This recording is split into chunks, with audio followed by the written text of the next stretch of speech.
Саламатсыздар урматтуу Чалкан медиа каналынын көрөрмандары, өлкөбүздө алынган акыркы сааттагы жаңылыктар менен сиздерди тааныштырабыз. Биздин каналыбызга катталып, ой пикирлериңиздер менен бөлүшүңүздөр. Кыргызстандын калкы 7,4 миллиондон ашты. Кыргызстандын калкы 7 миллион 4136 адамга жетти. Бул тууралуу Улуттук статистика комитети маалымдады. Билдирүүгө ылайык, жогоруда көрсөткүч ушул жылдын 1 февралына карата алынган. Аялдар эркектерге караганда 76,4 миңге көбүрөөк. Аялдар 3 миллион 745 миң, эркектер 3 миллион 668 миң 500. Ошондой эле анда шаар жергесинде 3 миллион 135,6 миң, элетте 4 миллион 277 миң адам жашаары айтылат. Калктын эң көп бөлүгү Ош жана Жалал Абад облустарында. Абдыкеримов Ташиевке жооп берип, маалыматтар текшериле баштаганын айтты. Учурда чет өлкөдө жашап жаткан ишкер Кыргызстанда Аю Холдинг ири компаниясын түптөгөн экс-депутат Шаршембек Абдыкеримов улуттук коопсуздук боюнча мамлекеттик комитеттин мурдагы төрагасы Камчыбек Ташиевке жооп берди. Ал мүлкүнөн айрылганы боюнча болгон фактыны айтып жатканын 28 мартта Facebook баракчасына жазды. Урматтуу Камчыбек Ташиев, сиз менин кайрылуумду калп деп жатасыз. Мен факты жөнүндө айтып жатам. Менин кызымдан Томми борборун тартып алдыңыз. Менин балдарымдан батир кеңселерин тартып алдыңыз. Жыйынтыгында менин балдарым каражатсыз калып, төлөбөгөндүгү үчүн айдалып үйлөрүнө кайтышты. Сиз балдарымды келечегинен ажыраттыңыз, бирок элде айтылган сөздү бузбаш керек деген нерсе бар. Балдар атасынын катасы үчүн жабыр тартпашы керек, эне баласынын катасы үчүн жабыр тартпашы керек деп жазды ал. Абдыкеримов мунун баары жалган эмес экенин жазып, туура эмес маалыматтар болсо бардыгы мыйзамга ылайык ачык текшерилишин талап кылган. Ошондой эле анын буга чейинки жазгандарына президент реакция кылып, текшерүү башталганын билдирген. Азырынча Абдыкеримовдун жазгандары боюнча укук коргоо органдары жана президент Садыр Жапаров комментарий бере элек. Аю Холдинг компаниясынын негиздөөчүсү Шаршембек Абдыкеримов 28 мартта президент Садыр Жапаровго мамлекетке өткөрүлгөн айтылган эки ири соода борбору Аю Гранд Комфорт жана Томми Молл боюнча кайрылуу жасаган. Ушундан кийин УКМКнын мурдагы төрагасынын уулу Таймураз Ташиев Facebook аркылуу жооп берип, анын айткандарын четке каккан. Ташиев Абдыкеримовдун 28 марттагы президентке кайрылуусун биздин үй бүлөгө карата жасалган жала жабуу, каралоо аракеттеринин уланчысы деп сыпаттаган. Президент Садыр Жапаров 2023 жылы Аю компаниясынын спирт жана арак заводу мамлекетке өтүп жатканын маалымдаган. Президент ишкана мамлекетке салыкты толук төлөбөй жасалмактсыздар менен иштеп келгенин айткан. Министрлер кабинетинин төрагасынын биринчи орун басары Данияр Амангелдиев ошол кезде ишкана өз ыктыяры менен мамлекетке өткөрүлгөнүн айткан. Андан бери УКМК Аюнун бир нече мүлкү өкмөткө кайтарылганын кабарлаган. Ишкер Шаршембек Абдыкеримов Facebooктагы баракчасына бир аптадан бери ачык билдирүүлөрдү жарыялап баштады. Буга чейин коомчулукка дээрлик жабык болгон, бир канча жылдан бери сыртта жүргөн. Эл арасында Шаки деген кыска ат менен таанылган ишкер анда өзүнүн башынан өткөргөн негизги саясий окуяларды, бизнесинен кантип кол жууганын тизмектеп жазган. Ал УКМКнын Бишкек башкармалыгынын мурдагы жетекчиси учурда камакта отурган Элдар Жакыпбековду айыптаган. Абдыкеримов ошондой эле бир катар саясатчылар тууралуу да сөз кылган. Ассаламу алейкум, Москва шаарындагы бир туугандар. Барсмед клиникасынын жогорку сапатта көрсөтүлгөн кызматтары менен тааныштырып өтөбүз. Урология кызматы, инфекциялык жугуштуу ооруларды даарылоо, сүннөткө отургузуу, операция кылуу, гинекология, УЗИнин бардык түрлөрү, кош бойлуу эне жана балага кам көрүү, инфекциялык жугуштуу ооруларды кароо жана башка, стоматология, челюстно-лицевая хирургия, бет жак хирургиясы, тиш алуу жана салуу, брекеттин бардык түрлөрү, имплант коюу, тишиңизге керектүү бардык көйгөйлөрдү кароо. Андан сырткары төмөнкү адистердин кызматтары көрсөтүлөт. Гастроэнтеролог, кардиолог, хирург, дерматовенеролог, оториноларинголог, лор, травматолог, невролог, УЗИ, ЭКГ, анализдин түрлөрү, процедурный кабинет. Биздин дарек метро бульвар Рокоссовского, выход 2, улица Ивантеевская, 21. Барсмед клиникасы. Бекназаров УКМКнын соңку 5 жылдагы ишин комиссия текшериши керек деп эсептейт. Саясатчы убактылуу өкмөттүн мүчөсү Азимбек Бекназаров Жогорку Кеңештин депутаттары коомдук ишмерлерден турган комиссия түзүлүп, улуттук коопсуздук боюнча мамлекеттик комитеттин соңку 5 жылдагы ишин текшерүү зарыл деп эсептейт. Бул тууралуу Бекназаров Nazar News YouTube каналындагы интервьюсунда айтты. Соңку окуяда милициянын тергөөчүлөрү 2-3 саат сурап кое берип жатканы менен азыркы жагдайга чекит кое албайбыз. Президент Садыр Жапаров коомдук ишмерлер, депутаттар жана башкалардан турган мамлекеттик комиссия түзүп, УКМКнын 5 жылдык ишине көз карандысыз, калыс жыйынтык чыгаргыла десе калыс болот эле. Азыр Камчыбек Ташиевдин каржылык пирамидасы, иниси, баласынын байлыгы тууралуу азыр окуп, угуп жаткандарды уксам, менин деле төбө чачым тик турууда, деди Бекназаров. Азимбек Бекназаров Кемпирабад иши боюнча айыпталуучулардын бири. 27 мартта Бишкек шаардык соту Кемпирабад иши боюнча айыпталган 21 кишини Актаган райондук соттун өкүмүн күчүндө калтырган. Айрымдарынын иши ар кандай себептер менен бөлүнүп каралууда. Айыпталуучулардын баары күнөөсү жок экенин айтып келатышат. УКМКнын мурдагы төрасы Камчыбек Ташиев 75 адамдан турган топ президент Садыр Жапаровго жана парламенттин ошол кездеги төрагасы Нурланбек Тургунбек уулуна жолдогон кайрылуусунан кийин 10 февралда кызматынан алынган. Ошонун бери ал кызматтан алынышын жана соңку саясий кырдаал боюнча кеңири комментарий бере элек. 20 мартта айт намаздан кийин журналисттердин суроосуна жооп берген Ташиев өз дарегине айтылган айыптоолорду каралоо деп атаган. Ташиев кызматтан алынгандан кийин бир топ ишкерлер УКМКнын аракеттерине карата арызданып жатышат. Журналист Адилет Айтикеев, Эду, Элдар Жакыпбеков генерал Ташиевдин жанынан шайтан көпөлөктөй эле айланып чыкпай калган. Жаранды активист жана журналист Адилет Айтикеев акыркы кырдаалдар боюнча өзүнүн Facebook баракчасы аркылуу билдирүү таратты. Анда ал Эду, Элдар Жакыпбеков генерал Камчыбек Ташиевдин жанынан шайтан көпөлөктөй эле айланып чыкпай калган деп билдирди. Эду, Элдар Жакыпбеков УКМКнын катардагы кызматкери болгон. Атасы автобустун шопуру, апасы вокзалда кассир, жөнөкөй үй бүлөдөн чыккан. Өзү катардагы кызматкер сыяктуу эле 100 000 сом айлык менен иштеген. Жашоосу жупуну эле. Камчыбек Ташиевге жакындап облустун жана башкармалыктын жетекчиси болуп иштегенден баштап жашоосу такыр өзгөргөн. Убагында 100 000 сом айлыкты күтүп жашаган Элдар Жакыпбеков заматта эбегейсиз байлыктарга ээ болгон. 2024 жылы нарынга атасы Жакыпбекке арнап чоң мечит куруп, Камчыбек Ташиевдин катышуусунда ачылышы болгон. Мечитке кеткен каражат болжолдуу 100 миллион сомдун тегереги. Так ошондо анын жердештери Эдуга оомат келген экен деп суктанышкан. Эду бизнесмендер арасында түшкө кирген коркунучтай эле таанылган. Анын кылтагына илинген бизнесмендер байлыгын толук калдырып, заматта жер сыйпалап отуруп калышкан. Эду генерал Ташиевдин жанынан шайтан көпөлөктөй эле айланып чыкпай калган. Ан сайын Эдунун кадыры өсүп, таасири көбөйө берген. Таасири көбөйгөн сайын байлыгы дагы көбөйө берген.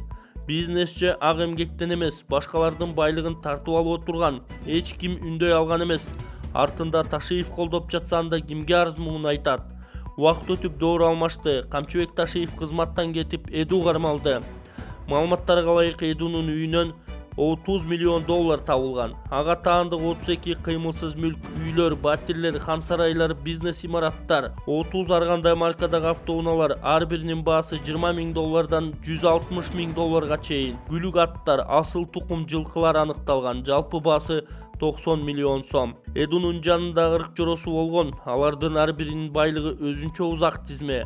Эду Камчыбек Ташиевдин жанында жүргөн ишенимдүү адамдарынын бирөөсү гана. Мындан башка дагы жакындары болгон. Алардын ар бирин иликтеп келсең ушундай эле байлыктар чыгышы мүмкүн. Биз жалпы кыргыз эли, анын ичинде президент Садыр Жапаров баш болуп, Камчыбек Ташиев тазалап жатат деп ишенип отурсак, Ташиев тазалабай эле талкалап жүргөн турбайбы? Мына ушундай кылмыштардан кийин генерал эл аралап жүргөнгө моралдык укугу барбы деп жазган Адилет Айтикеев өзүнүн Facebook баракчасына. Алманбет Шыкмаматов кызматтан кетери тууралуу айыңдарды четке какты. Мамлекеттик салык кызматынын башчысы Алманбет Шыкмаматов кызматтан кетери жөнүндө коомчулукта тараган сөздөрдү ушак деп атады.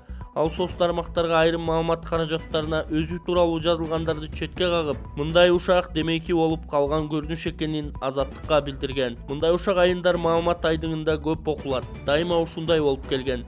Мени кызматтан кетирүүгө ким кызыктар экени мага белгисиз. Кызыкпайм дагы, болгону бул ушак экенин баса белгилеп айта алам. Эгер жетекчиликтин мындай чечими болсо мен биринчи болуп билмекмин, деди Шыкмаматов. Узап бараткан аптада айрым маалымат каражаттар, сайттар, мамлекеттик салык кызматынын жетекчиси алмашып, Алмамбет Шыкмаматовдун ордуна Кыдыкбек Кыдыров келери тууралуу жазышкан. Шыкмаматов болсо башкы прокурорлукка же Боршайком төрагалыгына барары каңууланган. Алмамбет Шыкмаматов айтылып жаткан эки кызматка тең барбасын, салык тармагында ишке ашыруучу узак мөөнөттүү көптөгөн пландары бар экенин билдирген. Мамлекеттик салык кызматынын төрагасы болуп Шыкмаматов 2024-жылы 18 декабрда дайындалган. 10 күн өтпөй алага чейин өкмөт киргизген электрондук товардык транспорттук коштомо кагазы ЭТТК товардын бардык түрүнө эмес 5 гана товарга киргизилиши керек деп айтып чыккан. Шыкмаматов Кыргызстанда сатылып жаткан товардын саны 13 миңдей экенин белгилеп, анын баарын ЭТТК алууга мүмкүн эмес деген. Бул үчүн парламент комитетинде министрлер кабинетинин төрагасынын биринчи орун басары Данияр Амангелдиев менен да кайма айтышкан. Бир айга жетпей 2025-жылы январь айында ЭТТК маселеси жөнөтүлгөн. 2025-жылы июлда салык кызматы финансы министрлигинин түзүмүнөн чыгарылып, түз министрлер кабинетине караштуу мекеме болуп калган. Эльвира Джергалыковна, относительно вопроса ЭТТН, это личное мнение Алмамбета Насырхановича. Этот вопрос будет еще обсуждаться. Адылалеш өзінің программасы менен алдыңызға келгенде айткан эң бир көйгөйлүү маселе азыр ушул ишкерлердин арасында ЭТТНди толтуруу, анан буга чейин личный кабинетке кирүү дагы эки маселе коюлган. Эки маселени Алмамбет Насырханович биринчи кварталда чечиш керек. Биринчи бул личный кабинетке кирүүнү жөнөкөйлөштүрүү. Үчүнчүдөн ЭТТНдин маселесин жөнөкөйлөштүрүү. ЭТТН жок, барьер болбойт. Буга чейин Улукбек Зулукарович айтып кетти. Эгерде мүмкүн болсо патент менен же болбосо ККМ менен иштесин деп. Мен түшүндүрүп кетейин, бул иш жүрө албайт анда. Анткени патент менен болгон күндө дагы барьер ККМ керек. Анын объемунун канча экенин 15 миллионго чыгабы же 15 миллионго чыкпайбы, аны эч ким далил кыла албайт эгерде ККМ жок боло турган болсо. Ошон үчүн мындай маселени түшүнүп, андан кийин айтыш керек да негизи. ЭТТН деген эмне, ККМди кандай эметип атат? Кечириз, Данияр Жолдошевич, кечириз. ККМден кечириз. Сөзүңүздү бөлүп коюңчу, кечириз. Токтотпойбуз. ЭТТНди жөнөкөйлөштүрөбүз. Данияр Жолдошевич, кечириз. Сиз деген бул өкмөт арасында ичинде маселелерди мен ойлойм бул кабинеттен чыгып алып туруп анан чечишесиздер. Биякта айтылган сөз айтылып калды. Аны кандай чечим болот өзүңүздөр билесиздер, бирок эске сала турган бир нерсе бар. УКМКнын жетекчиси 3 миллиард салык кызматынын жетекчилери уурдады деп ачык айтты. Эртеси күнү чыгып пресс-конференция берип атканда 30 миллиард деп айтты. А что вы теперь хотите от народа услышать? Продолжайте деппе. Вы этого не услышите уже. Вопрос, кто Данияр Жолдошевич, я не пришла с вами спорить здесь. Мы же о системности говорим же сейчас. Зачем это в политику превращать? Да, это системная коррупция – это 3 миллиарда или 30 миллиардов. Это и есть системная коррупция. Она не обходится без министров, она не обходится без вице-премьеров, и она не обходится без главы Кабмина, если на то пошло. Мы оба с вами понимаем, о чем идет речь. Данияр Жолдошевич, бул жерде жөнөкөй суроо болду. Суроо эле жооп берип койгула. Не надо. Биз бияктан жакадан алып туруп, моундай чечимге келген жокпуз. Суроого так эле жооп берип койсоңуз болду. Не надо бул жерде бири-бирибизди жаман айтып, бири-бирибизди аны кылбайлы. Сыйлайлы бири-бирибизди. Вы знаете, вы когда сюда приходите, вы, наверное, между собой согласовываете какие-то действия. Алмамбет Насырханович, вы это обсуждали? Мен жооп берип коеюнбу? Жооп берип койгучу, бияктан ортодо мени каймага айтыштырбагыла да. Мындай да. Негизи мен унчукпай эле отурайын дегем да. Анан өзлөрү жана мындай эмне деп коет да, тилимен тартып атат да. Түшүнбөйт анан. Сөздүн төркүнү ошол да, туурабы? Баарыңар ушундай эле түшүндүңөр да. Бул түшүнбөйт айта берет деп айтып атпайбы? Андай эмес, мен башкача да сунуш көтөрөм жакында. Ошо ЭТТНде туура эмес, анализи жок. Кирген үчүн керек болсо жоопко тартчу адамдарды мен аныктап берем жакында. Как это так? ЭТТН туура эмес экенин мен любой площадкада далилдеп берем. Любой жерде мына силердин көзүңөрчө айтып атам. Давай уюштургула бир дискуссия айтып берем. Почему ар бир мамлекеттикин жиликтеп берем. Казакстан кандай кылды, Россия кандай кылды, Европа кандай кылды, Грузия кандай кылды, а бизде кандай болду? Ким жасады, кантип жасады? Популизм деген эмне? Кураяк мактанабыз деген эмне? Экономика деген кантип өсөт, а салыкты өстүрүп туруп, ал экономика өстү деген эме? Экономика деген эл да байыйт, бюджет да байыйт. А когда элин кыйнап, бюджет өсүргөн, ал экономика. Кыскартайлы бул жерде дагы 5 депутатыбыз күтүп отурат, кол көтөрүп. Рахмат. Оюңузга рахмат. Элбек Жамаловна, сиз жыйынтык алдыңызбы? Жыйынтык алдыңыз.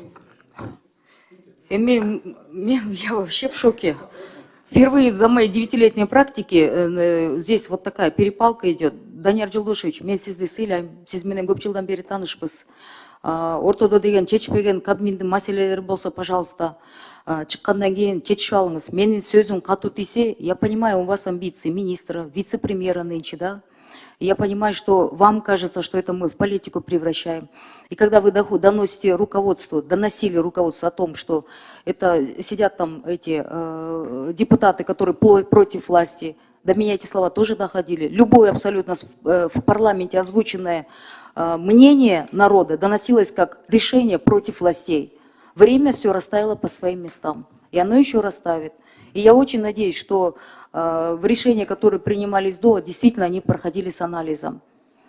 Но деген мындайда шарт түзбөй туруп жети терин сыйраган результаттар болуп атат да. Поэтому, пожалуйста, я вас очень прошу, эмоция калтырбаңыз. Рахмат. Мен сизди сыйлайм. Рахмат. Берүүсү сый бойдон мындай урматтайлы да. Рахмат.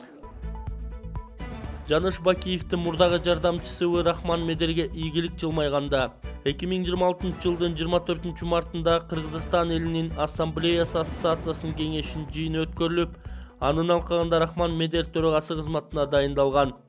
Бул кадр 2020 жылдан бери улам бир тепкичти басып, карьералык секирик жасап келе жатат. Мындан кийин министр да болуп калышы мүмкүн. Убагында Жаныш Бакиевдин жардамчысы болгон үчүн ийгилик жылмайып жатабы деп жазган Арба KG сайты. Мелис Мырзахматовдун ичи күйүп, Акаев менен Келдибековду жамандап жүрөбү? Аз күн мурун Ахматбек Келдибековдун президентке кирип чыкканын уккан Мелис Мырзахматов ордунда тынч отура албай калганын уктук. Жаш бала Жанар Акаев ошкомер болгонго жарабайт. Келдибековда мен кыйынмын деп төш кагып, буларды жамандап жүрөбү? Кыргыз саясий элита чөйрөсү кичинекей эмеспи, баары угулуп калат. Эми тегиз токтолбой эле коелу. Натыйжада Мелис Мырзахматов ажого жагынып, Камчыбек Ташиевке каршы турууга өзүн канчалык баатыр көрсөтпөсүн, бул реалдуулук эмес го.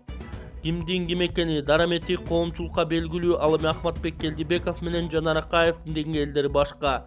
Эл арасында популярдуулукка жетишкендердин чечмелеби эле коелу деп жазган Арба KG сайты. Ош көчөсүнүн курулушу башталды. Ош шаарында Манас Ата аймактык башкармалыгына караштуу Ош көчөсүнүн капиталдык оңдоп түзөө иштери башталды. Кала мэриясынын маалыматына караганда, мэр Жанарбек Акаев жол шаары үчүн эң маанилүү жана артыкчылыктуу жолдордун бири экенин белгилеген. Долбоорго ылайык Ош көчөсү Райымбеков көчөсүнөн Касымбеков көчөсүнө чейин 4 тилкелүү болуп кеңейтилет. Ошондой эле Ош эл аралык аэропортуна алып баруучу кошумча жолдордун бири болуп кызмат кылат. Көчөнүн жалпы узундугу 3 чакырымды түзүп, кеңдиги 24 метрге чейин кеңейтилет. Эки тарабында жөө жүргүнчүлөр үчүн тротуарлар жана жашыл аймактар каралган.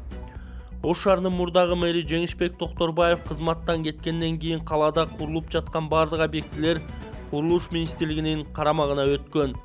Бул тууралуу Курулуш, архитектура жана турак жай коммуналдык чарба министри Нурдан Орунтаев 17 мартта Ош шаарында көп кабаттуу үйлөрдү, түрдүү мамлекеттик имараттарды жана жол куруп жаткан ишкерлер менен жолугушкан учурда билдирген. Орунтаев башталган курулуштардын бардык аягына чыга турганын кошумчалаган. Буга чейин Ош мэриясынын курулуш компанияларына карзы 12 миллиард сомго жеткени тууралуу маалымат чыгып, аны мурдагы мэр Жеңишбек Токторбаев четке каккан. 9 мартта Азаттыкка курган маегинде ал Оштун карзы баш аягы 2 миллиард 200 миллион сомду айланасында экенин билдирген.